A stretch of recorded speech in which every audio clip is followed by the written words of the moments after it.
রমাদানুল মুবারকের এই নেয়ামত আমরা পেতে যাচ্ছি এমন একটা মুহূর্তে, কোরআনের নেয়ামত, কোরআনের মাস রমজান, সিয়ামের মাস রমজান, এই বরকত এবং ফজিলতের মাস আমরা এমন এক মুহূর্তে পেয়েছি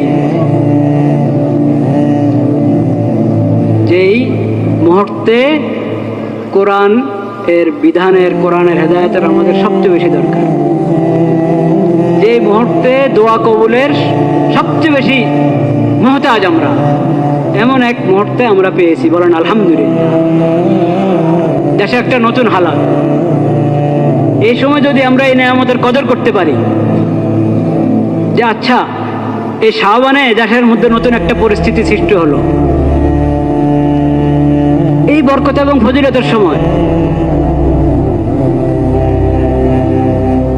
এবং রমজান মাস একেবারে নিকটে, তাহলে আমরা সবাই শাসক এবং জনতা, শাসক এবং কি জনতা, শাসক এবং জনগণ, আমরা সবাই রমজানের এই সুবর্ণ সুযোগকে ব্যবহার করি